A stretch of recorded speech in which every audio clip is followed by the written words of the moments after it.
मेरा नाम नंदिनी है। मेरी उम्र अभी सिर्फ 17 वर्ष की है। मैं परिवार की सबसे छोटी लड़की हूँ। मेरी बड़ी बहन का नाम पूजा है।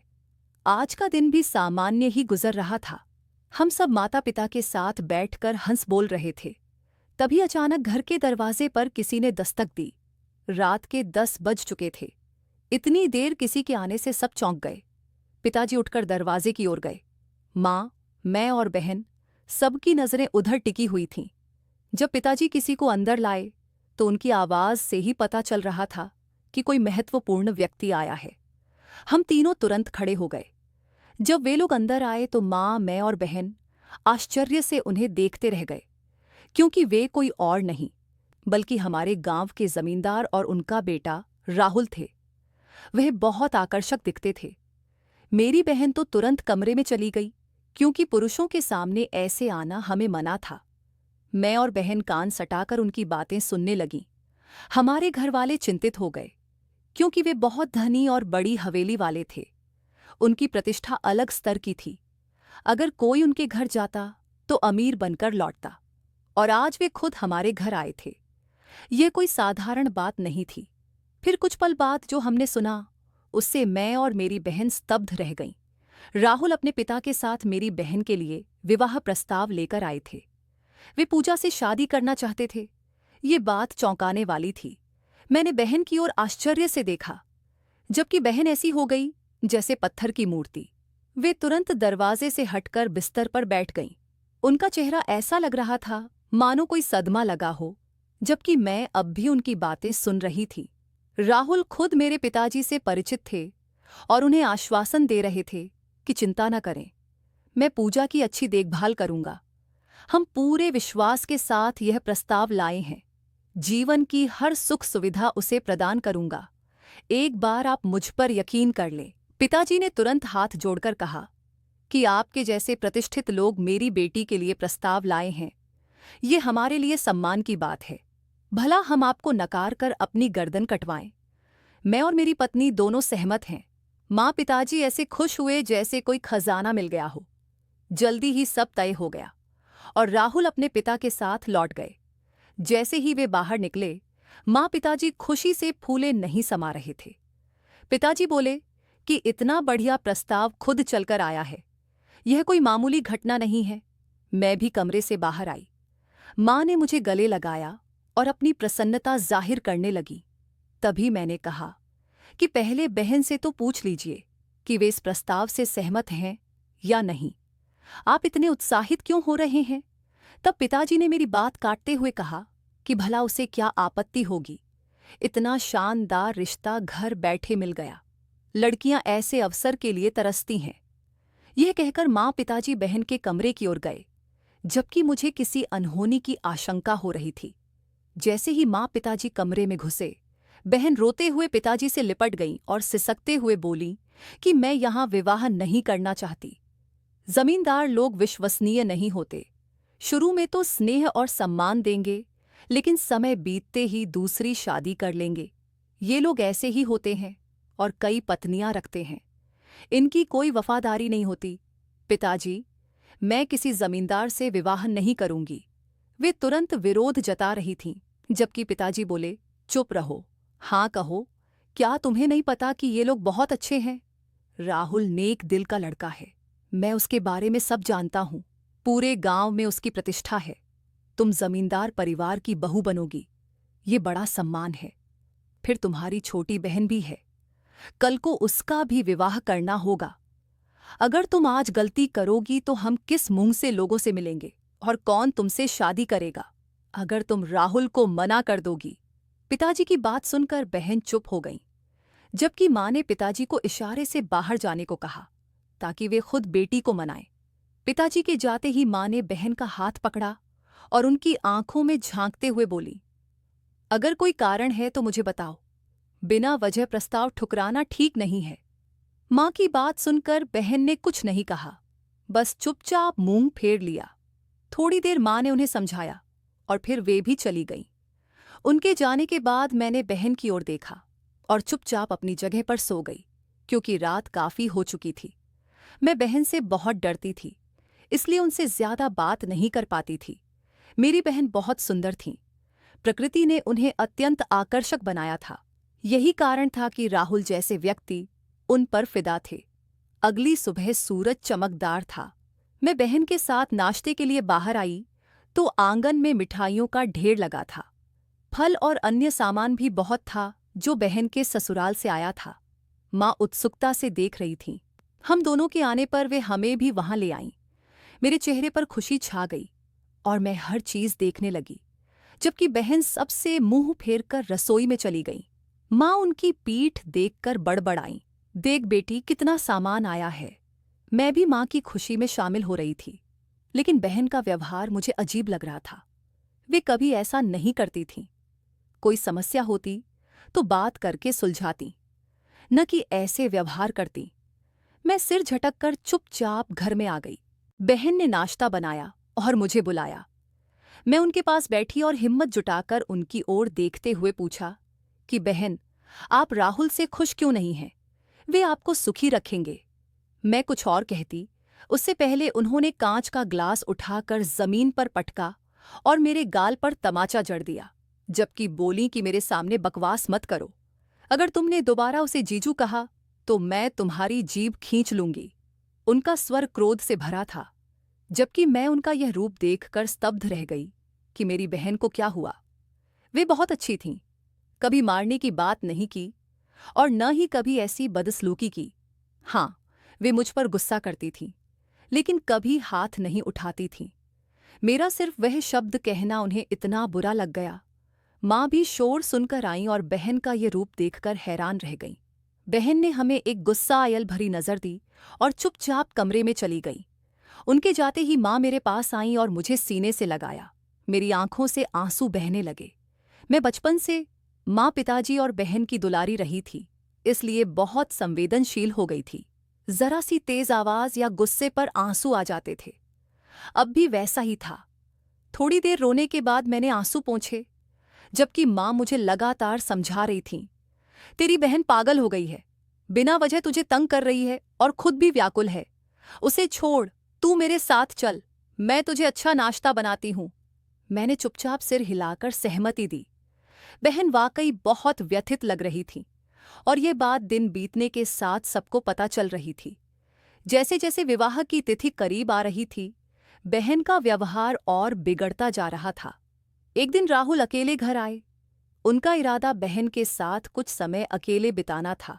आते ही उन्होंने माँ से अनुमति मांगी कि बहन को साथ ले जाएं ताकि शॉपिंग करा सकें।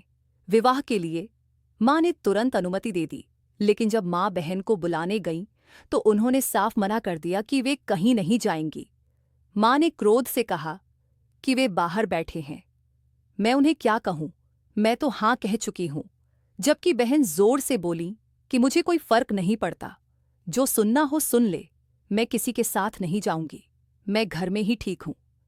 उनकी आवाज बाहर पहुंच गई। तभी बाहर से आवाज आई कि कोई बात नहीं, अगर वे नहीं जाना चाहती तो नंदिनी चल सकती है। जब उन्होंने मुझे कहा तो मैं घबरा गई, लेकिन फिर सहमत हो गई, क्योंकि रिश्ता निभाना था। बहन गुस्से में थी, लेकिन मैं मना करके उनका मन नहीं दुखाना चाहती थी। माँ ने इशारे से मुझे जाने की अनुमति दी। मैं जल्दी तैयार हुई और उनके साथ मॉल की ओर चली गई। उनकी कार बहुत ठंडी थी। मेरा दिल तेज धड़क रहा था। आज से पहले मैं किसी अपरिचित पुरुष के साथ नहीं गई थी और इतनी लग्जरी कार में बैठना मेरा सपना था। आज कार में बैठकर मेरा मन प्रसन्न हो रहा था। वे मुझे देखते हुए बोले कि नंदिनी, तुम्हें क्या पसंद है? मतलब किस रंग का शौक है और तुम्हारी बहन को कौन सा रंग भाता है? मैं समझ गई कि मेरे बहाने वे बहन की पसंद जानना चाहते हैं, इसलिए मुस्कुराकर बोली कि मुझे लाल रंग बहुत अच्छा लगता है, जबकि बहन को काला पसंद है। हम दोनों की रुचियां अलग हैं। बहन शांत और गंभीर हैं, जबकि मैं बहुत चंचल हूं।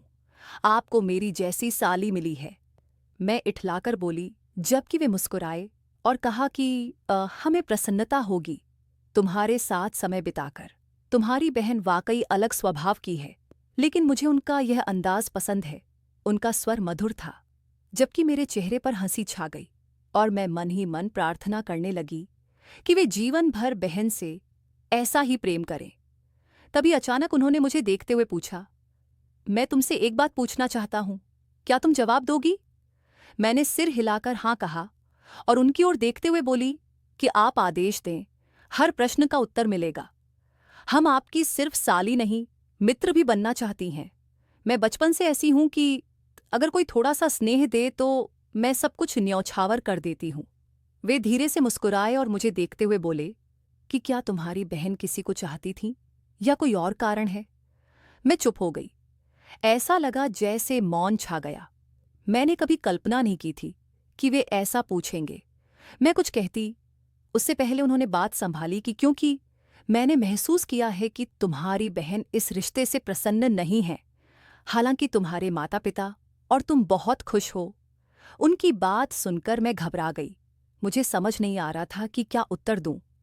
भले मैं 17 की थी, लेकिन भगवान ने मुझे इतनी समझ दी थी कि लोगों के इरादे पढ़ सकूं। मैं तुरंत समझ गई कि उन्होंने मुझे क्यों बुलाया। वे बहन की रुचियां और उनके व्यवहार का कारण जानना चाहते थे। मैंने उनकी ओर देखते हुए कहा कि मुझे तो इस बारे में पता नहीं। ऐसा नहीं कि बहन खुश नहीं है, असल में वे घर की बड़ी बेटी हैं, इसलिए घर छोड़ने का विचार उन्हें व्याकुल कर रहा है। और उनके व्यवहार की बात तो वे थोड़ी कठोर हैं, मेरे साथ भी अक्सर नाराज हो जाती हैं। आपको पता है, कुछ दिन पहले उन्होंने मुझे थप्पड़ भी मारा था, लेकिन मैं छोटी हूं इसलिए बुरा नहीं मानती। मैं मासूमियत से बोल रही थी। मेरी बात सुनकर उन्होंने हल्के से मुस्कुराते हुए कहा कि चिंता मत करो, मैं तुम्हारी बहन को भी तुम्हारी तरह खुशमिजाज बना दूंगा। उनकी बात सुनकर मैं खुलकर हंस पड़ी। इस बीच हम मॉल पहुंच गए। वे मुझे कई दुकानों में ले गए। बहन के साथ साथ मेरी भी अच्छी खरीदारी कराई। माँ ने जाते समय कुछ रुपये दिए थे, लेकिन उन्होंने एक भी खर्च नहीं करने दिया। सब बिल खुद चुकाए। खरीदारी के बाद वे मुझे रेस्तरां ले गए, वहां शानदार भोजन कराया। वे बहुत सम्मान और स्नेह से पेश आ रहे थे। ये सब देखकर मुझे अच्छा लग रहा था। रात 9 बजे उन्होंने मुझे घर छोड़ा। जाते जाते बोले कि नंदिनी, अपनी बहन को समझाओ कि मैं उनका होने वाला जीवन साथी हूं। वे मुझसे थोड़ी बात तो कर सकती हैं। ये कहकर उन्होंने अपना नंबर दिया और मैं हिचकिचाते हुए ले लिया। मुझे पता था कि बहन कभी उनसे बात नहीं करेंगी, फिर भी मैं चुपचाप विदा ली और घर में गई। घर पहुंची तो माँ पिताजी बरामदे में मेरी प्रतीक्षा कर रहे थे।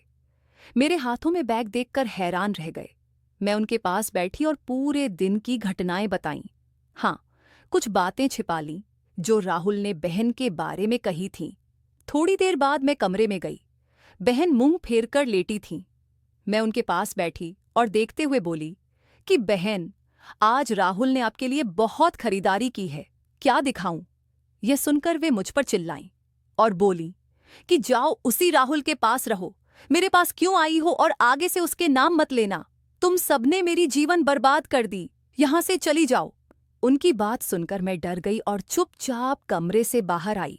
अब मैं सोचने लगी कि राहुल को कैसे बताऊं कि बहन न तो उनसे बात करना चाहती है, न नाम सुनना। बैठक में बैठकर बहन के सोने की प्रतीक्षा करने लगी। मैं बहुत व्यथित थी क्योंकि राहुल ने कहा था कि तुम्हारी वजह से बात हो सकती है। थोड़ी देर सोचकर मैंने उन्हें संदेश भेजा। लिखा कि बहन अभी क्रोध में है और बात करना संभव नहीं। संदेश भेजा ही था कि उनका जवाब आया। शायद उन्होंने मुझे बहन समझा। लिखा कि कैसी हो, उम्मीद है ठीक होगी, वैसे दिखने में बहुत अच्छी हो, फिर इतना क्रोध क्यों? उनका संदेश पढ़कर मुझे हंसी आई। एक पल सोची कि क्यों न थोड़ा मजाक करूं, लेकिन फिर मना कर दिया। मैं ऐसी नहीं जो भावनाओं से खेलूं। मैंने तुरंत उत्तर दिया कि मैं नंदिनी हूं। बहन को कुछ नहीं कहा क्योंकि वे गुस्से में हैं। मैंने सोचा आपको सूचित कर दूं ताकि प्रतीक्षा न करे। मेरी बात पर वे हंसते हुए माफी मांगे और बोले कि मैंने बहन समझा। वैसे तुम भी कम सुंदर नहीं हो, भगवान ने तुम दोनों को बहुत आकर्षक बनाया है। उनका कहना मेरे मन को भाया। वे वाकई अच्छे थे। पिताजी ने ठीक कहा था कि वे नेक हैं। उनकी बातें बहुत सुखद होती थीं। काफी देर तक मैं उनसे चैट की और फिर गुड बाय कहकर कमरे में आई। तब तक बहन सो चुकी थी। मैं उनके बगल में लेटी और कब नींद आ गई पता नहीं। समय धीरे धीरे बीत रहा था। विवाह के दिन नजदीक आ रहे थे। और बहन का व्यवहार और खराब होता जा रहा था। एक दिन हिम्मत कर मैंने बहन को बताया कि जीजू का नंबर मेरे फोन में है और वे तुमसे बात करना चाहते हैं। एक बार बात कर लो और अपनी भावनाएं बता दो ताकि वे तुम्हारे अनुरूप बने। लेकिन बहन ने उस दिन भी मुझे बुरी तरह डांटा, मुझे कमरे से निकाल दिया। फिर मैंने राहुल को स्पष्ट कहा कि आपकी होने वाली पत्नी अच्छी नहीं है, उन्हें आपसे बात करने में रुचि नहीं, विवाह के बाद उनकी समझ ठीक कर देना। तब मैं बहुत दुखी थी, क्योंकि बार बार बहन से अपमानित होना अच्छा नहीं लग रहा था। लेकिन राहुल ने मेरा मन बहलाया और हंसा दिया। उनकी बातों से मैं बहन की बातें भूल जाती थी, लेकिन बहन का व्यवहार मेरा दिल दुखा देता था। समय बीत रहा था और आज बहन की मेहंदी थी। उन्होंने बहुत सुंदर वस्त्र पहने थे जो ससुराल से आए थे। हम सब ने उन्हें खूब हल्दी लगाई, लेकिन बहन मुंह ही बनाकर बैठी थी। उन्होंने किसी में रुचि नहीं ली, बल्कि हर किसी को निर्देश दे रही थी कि ऐसा मत करो, वैसा करो, मुझे हल्दी ऐसे मत लगाओ। लेकिन सबने उनकी बात अनदेखी की, क्योंकि सोचा दुल्हन शर्माती है। लेकिन मैं जानती थी कि दुल्हन शर्मा नहीं रही, बल्कि क्रोधित थी। मैंने धीरे से मां से कहा कि इस रिश्ते से मना कर दो। बहन का व्यवहार देखकर लगता है वे कभी रिश्ता नहीं निभा पाएंगी। मां ने मुझे डांटा और कहा, तुम्हें क्या पता बड़े परिवार में रिश्ता कितने भाग्यशालियों को मिलता है। मैं मां को देखती रह गई, क्योंकि जानती थी कि वे गलत कर रही हैं। वे एक लड़की की जीवन से खिलवाड़ कर रही थीं, और यह मुझे बिल्कुल पसंद नहीं आ रहा था।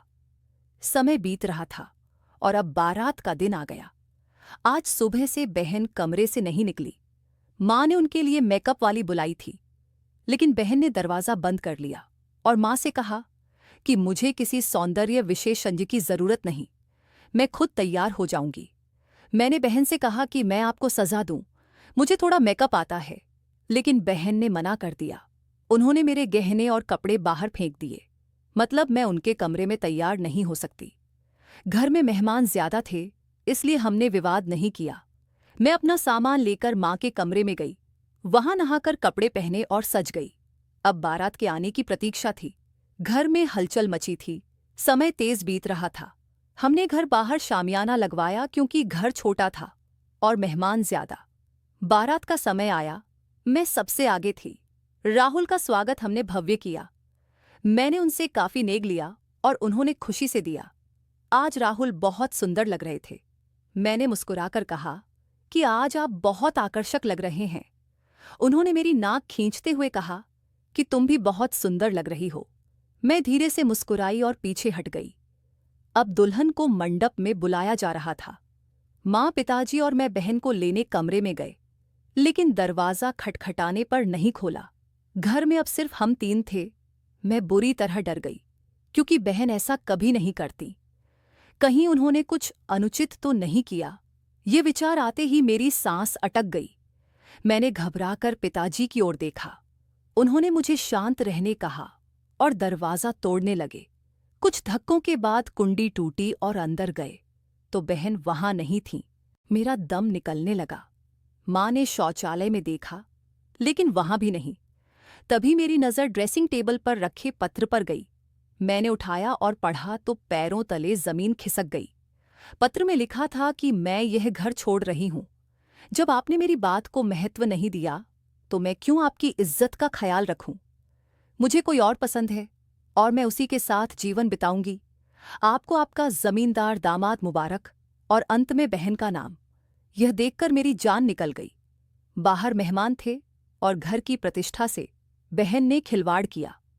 पिताजी वहीं सिर पकड़कर बैठ गए। मां का हाल बुरा था, जबकि मैं ड्रेसिंग टेबल से लगकर रो रही थी। तभी पिताजी ने बहन का जोड़ा उठाया और मेरी ओर बढ़े। मुझे देखते हुए बोले कि जमींदारों में बहू का घूंघट डाला जाता है। तुम अभी राहुल से विवाह कर लो, हम कल सुबह तुम्हें ससुराल से ले आएंगे। अगर अब विवाह नहीं हुआ तो हमारी बदनामी होगी और वे जमींदार हैं, हमें मार डालेंगे। प्रतिष्ठा और भलाई इसी में है कि तुम उनके साथ विदा हो जाओ। ये सुनकर मैं पिताजी को आश्चर्य से देख रही थी। मैंने कभी सोचा नहीं था कि ऐसी विपदा आएगी। मैं सिर हिलाते हुए बोली, नहीं पिताजी, वे मेरे जीजू हैं, मैं कैसे विवाह करूं? तभी माँ हाथ जोड़कर बोली कि तेरी एक बहन ने हमें बर्बाद कर दिया, लेकिन भगवान के लिए तू मदद कर, तू हमें निराश मत कर, हमें तुझसे आशाएं हैं। मुझे पता है मेरी बेटी समझदार और सुंदर है। तू जानती है अगर अब विवाह नहीं कराया तो वे हिंसा कर देंगे, और तू जानती है तेरे पास सिर्फ एक पिता है। माँ भावुक ब्लैकमेल कर रही थी। उनकी बात सही थी। अगर मना करते तो वे हमें जीवित नहीं छोड़ते। जमींदारों की बंदूकें मुझे पता थीं। मैं बहुत डर गई थी, इसलिए तुरंत हाँ कह दी। मैंने जोड़ा उठाया और शौचालय गई, और कुछ देर बाद दुल्हन के वस्त्र पहनकर बाहर आई। माँ ने मेरे सिर पर घूंघट डाला और मुझे लेकर बाहर ले आई। मुझे मंडप में बिठाया और रस्में शुरू हुईं। मेरा दिल तेज धड़क रहा था। जब राहुल मेरा हाथ पकड़ते, लगता दिल बाहर आ जाएगा। एक बार उन्होंने मुझे देखा और चौंके, लेकिन कुछ जाहिर नहीं किया जिससे शक हो। थोड़ी देर बाद सब रस्में पूरी हुईं। विवाह संपन्न हो गया और मैं पूर्ण रूप से उनके नाम हो गई। विवाह के बाद सबको भोजन कराया गया और सबने आनंद लिया। उसके बाद विदाई का समय आया। विदाई में मेरा मन ऐसा था जैसे मर जाऊं। मन कर रहा था राहुल को बता दूं कि मैं पूजा नहीं, नंदिनी हूं, उनकी छोटी साली। लेकिन मैं इतनी डरी थी कि चुप रही। मुझे कार में बिठाया और कार हवेली की ओर चली। लंबा सफर कर हम पहुंचे। जैसे ही कार अंदर आई तो ढोल बजाए गए और पटाखे छोड़े गए। मुझे पता था ये मेरे लिए नहीं, बहन के लिए था। मेरी आंखें नम हो गईं, लेकिन मैंने मन बना लिया कि सिर्फ एक रात की बात है। कमरे में जाकर राहुल को बता दूंगी कि मैं कौन हूं। लेकिन मुझे पता नहीं था कि कमरे में क्या होने वाला है। तुरंत मुझे अंदर ले गए और पारिवारिक रस्में शुरू हुईं। अब डर था कि अगर किसी ने घूंघट उठाया तो संकट आ जाएगा।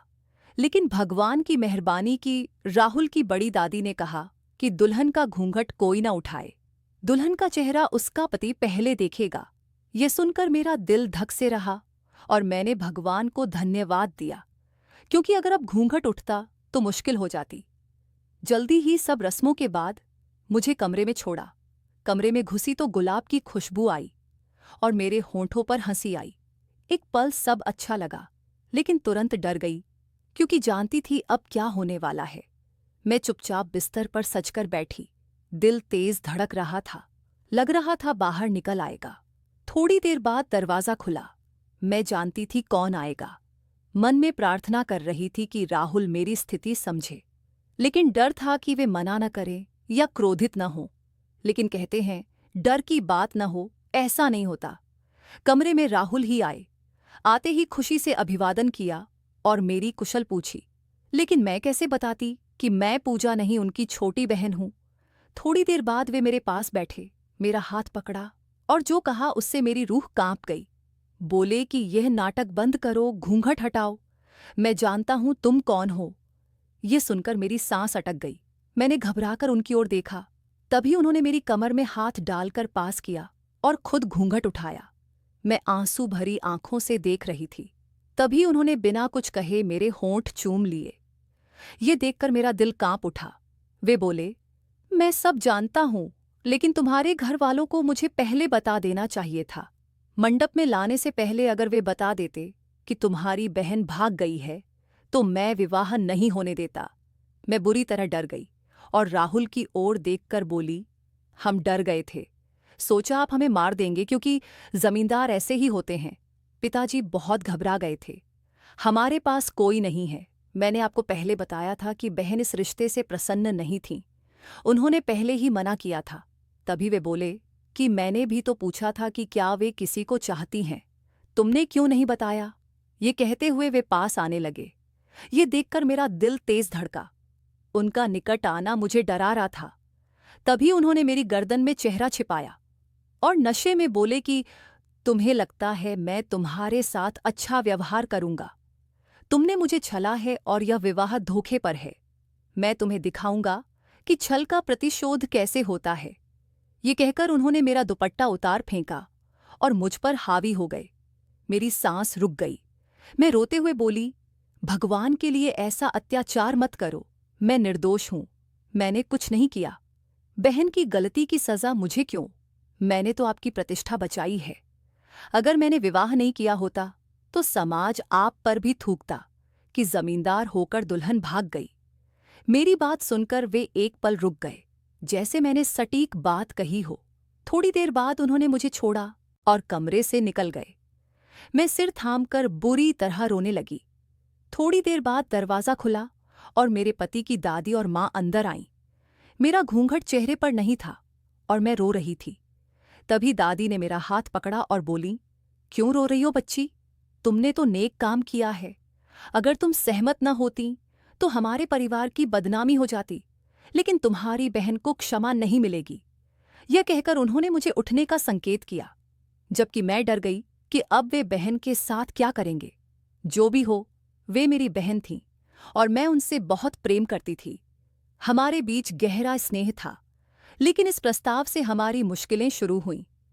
मैं चुपचाप उठी। तभी वे बाथरूम की ओर इशारा कर बोलीं, जाओ कपड़े बदलो और विश्राम करो। थोड़ी देर में तुम्हारे पति को भेजूंगी। तुम उन्हें प्रसन्न करने का प्रयास करो। सिर्फ तुम ही उन्हें बचा या बर्बाद कर सकती हो, क्योंकि तुम्हारे पति तुम्हारी बहन से बहुत प्रेम करते थे, लेकिन इस घटना से वे टूट गए हैं। हम जमींदार हैं। हम तुम्हारे जैसे परिवार में रिश्ता नहीं चाहते थे, लेकिन बेटे की जिद से गए थे। उनकी बात सुनकर मैं मौन हो गई। मुझे बहन पर अफसोस हुआ कि उन्होंने किसी का दिल कितना तोड़ा है। अगर विवाह नहीं करना था तो राहुल से सीधे कहती, क्या पता वे खुद पीछे हट जाते। मैं चुपचाप बाथरूम गई और कपड़े बदलकर बाहर आई तो वे सोफे पर बैठे थे, सिर टिकाए और आंखों से आंसू बह रहे थे। मैं उनके बगल में बैठी। मैं कुछ कहती, उससे पहले वे मेरे सीने से लग गए और बिना आवाज रोने लगे। मैं हैरान थी कि इतने मजबूत दिखने वाले व्यक्ति बच्ची की तरह रो रहे हैं। मैंने उन्हें अपनी गोद में लिया और पीठ सहलाते हुए बोली कि आप खुद को क्यों व्यथित कर रहे हैं? जब सामने वाला आपकी भावनाओं की कद्र नहीं करता तो आप क्यों आंसू बहाते हैं? अगर आप किसी से प्रेम करते हैं और वह न मिले तो उस व्यक्ति के हो जाएं जो आपसे प्रेम करता है। मेरी बात सुनकर वे अलग हुए और आश्चर्य से देखने लगे। तभी जैसे किसी भावना से मैं उनके चरणों में बैठ गई और हाथ चूमते हुए बोली, तो मुझे अपना लीजिए। मैं आपसे प्रेम करूंगी, इतनी चाहत से कि आप खुद को भाग्यवान समझेंगे। जिस दिन राहुल के साथ खरीदारी गई, उनका अंदाज मुझे भाया था। मेरे मन से प्रार्थना निकली कि भगवान मुझे भी ऐसा जीवन साथी दे, लेकिन पता नहीं था कि बहन का जीवन साथी ही मिलेगा। काफी देर वे चुपचाप मुझे देखते रहे, फिर अचानक मुझे बाहों में भरा और बिस्तर की ओर बढ़े। उस रात वे मेरे निकट रहे। उन्होंने हर पल खुद को मुझ में खोने का प्रयास किया। वे मेरी बाहों में समाये थे और मैंने अपने पति को संभाला। मैं अब इस रिश्ते की शुरुआत चाहती थी। माँ पिताजी के अनुसार अगले दिन वे मुझे लेने आए।